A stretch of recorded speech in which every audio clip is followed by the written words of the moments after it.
If you love Review Mirror Chronicles podcast and want to help us keep bringing you brilliant episodes, then please share it with a friend or a fellow history fan who you think might enjoy it. Thanks for your support, and I do hope you enjoy this episode.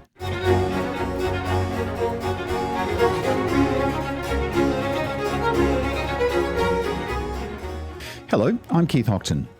So why is James Bond such a comfort watch for so many? Why, out of everything that we could put on, do we so often go back to him? Tuxedo pressed, gun cocked, eyebrow arched, when life feels like it's spinning a little bit out of control.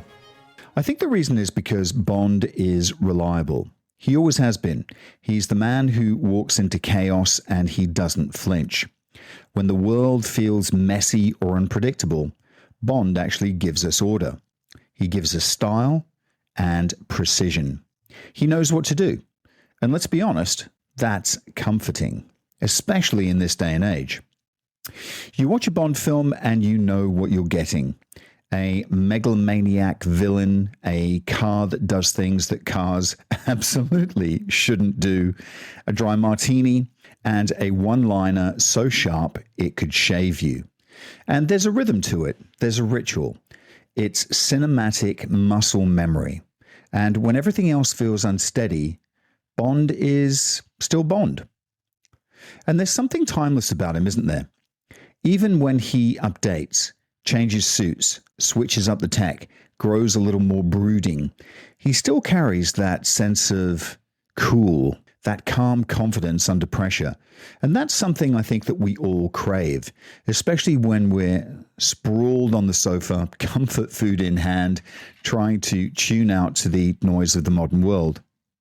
Watching Bond is like slipping into a well-cut jacket. You feel a bit sharper just by the association. For a couple of hours, the world makes sense. The good guy wins, the bad guy's lair explodes spectacularly, and the music swells just at the right time. He's our cinematic constant, our stylish escape hatch, our reminder that even when the world's on fire, there's still someone out there who knows exactly which wire to cut and how to land the plane and when to kiss the girl. Bond is more than just a comfort watch. He's a cultural safety net. And sometimes when everything else feels uncertain, that's exactly what you need.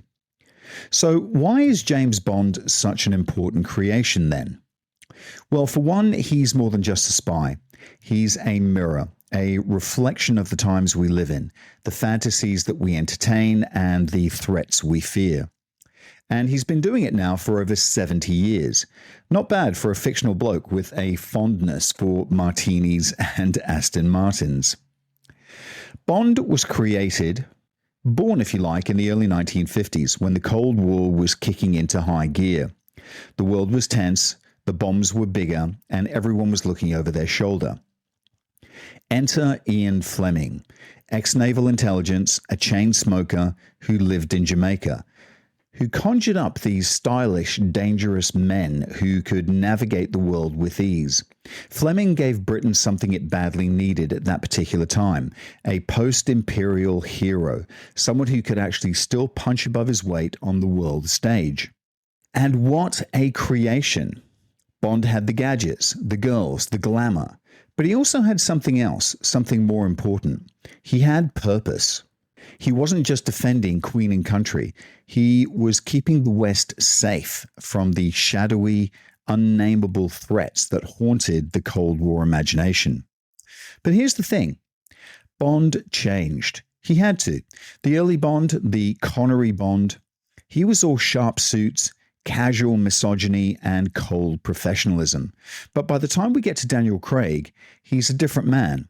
He's still lethal, of course. He's still stylish, but he's also bruised, he's broken, and he's more human. Bond began to reflect not just what men wanted to be, but what they were struggling with, their masculinity. After all, it isn't what it was in the 1960s. And of course, let's not forget the films. The Bond franchise defined the modern action movie. It gave us the blueprint, if you like, the exotic locations, the megalomaniac villains, the impossible stunts. Before Star Wars, Before Indiana Jones, there was Bond, and he was always, always ahead of the curve. There's also the Britishness of it all. Bond may travel the globe, but he's still very much a creation of Britain. And in a post-Empire world, Bond allowed Britain to stay in the game, fictionally at least. Soft power, if you like, in a tuxedo. Now, people sometimes dismiss Bond as a relic, but I'd argue he's one of the most flexible characters in modern fiction. He's evolved from Cold War warrior to post 9/11 operative, from emotionally detached killer to a man grappling with his own mortality. And that, I think, is the real secret. Bond endures because he changes, just enough, never too much. So yes, Bond matters, not just because he's cool, not just because he's fun, but because he's a cultural barometer, always telling us in his own smooth, stylish way what the world is afraid of, what it admires, and what it still dreams of becoming. And I think that's the really important thing.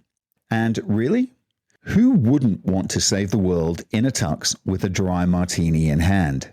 So why are watches and Bond's watches important? Well, watches are not just about telling the time. Let's be honest. We've all got phones for that right now. But a watch, well, a watch is something else. It's history on your wrist. It's design, engineering, identity, all wrapped into one small, beautiful ticking object. For me, watches have always held that quiet kind of magic. Each one tells a story, not just of the hour, but of where it came from, who made it, and what it's seen, what it's been through. You know, a vintage Omega isn't just a watch. It's the 1960s on your wrist. A Rolex Submariner? Well, that's Bond. That's deep sea diving. That's the golden age of adventure. There's something incredibly tactile and real about old watches. You feel the weight, you hear the tick, you wind it up. It's mechanical, it's alive. And I think that's it. Watches actually have soul. They're not like digital screens that flicker to life when you tap them. They're built piece by piece by people, by real craftsmen. And that means something. In a world that's obsessed with speed and dispossibility, watches remind you to slow down, to value precision, to admire beauty that doesn't shout at you. And let's be honest too, there's always an emotional connection to a watch. Some watches you connect to, some watches you don't. Some watches were given to me, some I hunted for years, and they remind me of milestones, travels, people that I met along the way. I can actually pick up one of my watches and remember exactly where I was when I wore it. It's almost like a portable photo album, just quieter, bringing back those memories that I really love. And yes, there's style too. A good watch finishes an outfit. It says something without really saying anything. And it doesn't matter if you're in jeans or a tux. A great watch elevates it all. So yeah, to most people a watch might just be a piece of jewelry, but to most men it's a memory. It's movement, it's time, literally and figuratively. And I suppose also in a strange way, it's a reminder that while time keeps ticking on, you've still got the choice to wear it well. So, are we starting with Fleming or Bond? Well, look, there's plenty to dig into when it comes to Ian Fleming himself, but I thought for this episode we'd begin with Bond, his most famous creation. And let's be honest, probably Fleming's alter ego. And in particular, I wanted to zero in on Bond's watches because they weren't just accessories, they are statements, they're icons, and they tell us who Bond is, what he stands for, and where technology is headed. Now, as you'll know, watches are a bit of a passion of mine, and I love how they evolve with time with Bond. They say something about the man wearing them. And for many of us, Bond's wrist was our first real introduction to the world of horology. That said, could any of us have actually afforded one at the time? Probably not. A Rolex Submariner in the early 1970s would have cost around $300. That was about a month's salary for the average worker. Today, you'd be lucky to walk away with less than $12,000, and some push $25,000. And in fact, a Paul Newman Daytona, one that Paul Newman actually wore back in the 1970s, sold a few years ago for, are you sitting down? $17 million. Incredible stuff. So let's go right back. Let's go back to the beginning. When Sean Connery stepped on the screen as James Bond in Dr. No in 1962, he was wearing a Rolex Submariner. And that wasn't a coincidence. Rolex was the only watch brand that Ian Fleming himself ever mentioned in his novels. In On Her Majesty's Secret Service, he even wrote, and I'll quote this directly, he could not just wear a watch, it had to be a Rolex, unquote. So when it came time to bring Bond to life, producer Cubby Broccoli honored that detail, choosing the Rolex as the brand of choice for the first cinematic Bond. The Submariner itself was actually first released in 1954, and it was the perfect match for Bond. It was rugged, it was stylish, it was waterproof. It was a true tool watch for the modern spy. Connery's Submariner, most notably reference 6538, a beautiful watch, didn't even have crown guards, a small design feature that gives it a unique character today. In Dr. No, Bond wore it on a brown leather strap, which actually gave it a much more formal, dressy feel. That same watch would follow him into From Russia with Love, also a great movie, 1963, and Goldfinger, one of my favorites, in 1964. Although in the latter, it was famously worn on a very ill-fitting fabric NATO strap. And that's a detail that sends some watch purists into fits even today. But Bond didn't only wear Rolex. In Thunderball 1965, Connery strapped on a modified Breitling Top Time, also an incredibly beautiful watch, complete with a built-in Geiger counter, no less. And in You Only Live Twice, 1967, he sported a gold Guerin Precision, believed to be from Connery's own personal watch collection. Then came George Lazenby. His one-time performance as Bond in On Her Majesty's Secret Service, 1969, might not have set the world on fire, although, to be honest, I quite liked it. But he also stayed loyal to Rolex. Lazenby wore both a Submariner and a very rare pre-Daytona chronograph. Very respectable choices, I have to say, even if the film and the man himself didn't quite capture the hearts at the time. And let's just take a quick break, and we'll be back in a second with part 2. Altadomus is your one-stop shop for your Malaysia My Second Home visa. But they are much, much more than that. When you sign up with Altadomus, you become part of a larger community. A community that actually cares about you and your family in Malaysia. And that's important when you move to a new home. For more information, go talk to TG or WhatsApp him on +60 12 49 37 270 or visit their website penangmyhome.com. And we're back. The 1970s and 80s brought us Roger Moore, and with him a dramatic change in Bond's wristwear. While Moore actually began his run with Rolex in Live and Let Die in 1973, and again with The Man with the Golden Gun in 1974, his Bond soon pivoted to Seiko, a bold, very of-the-moment move. You know, digital watches, if you remember, were all the rage during that quartz revolution, and Moore's Bond embraced that particular trend. He actually wore a Hamilton Pulsar, which was the first digital LED watch, before switching to various Seikos throughout his run. In The Spy Who Loved Me, 1977, it was the Seiko 0674 LC. Quite a classy watch, I thought. And then in Moonraker 1979, the M354 Memory Bank Calendar. And by the time we got to For Your Eyes Only in 1981, he had two more. The Seiko 7549-7009 and the H357 Duo Display. Then came A View to a Kill, 1985, where he wore not one, but three different Seikos, including the diver's 150 meters. These really weren't just timepieces. They were gadgets, but they were classy gadgets. You know, Bond's Seikos came with all sorts of kind of spy-friendly features, you know, built-in detonators, ticker tape printers. I remember that distinctly. And, of course, the buzzsaw.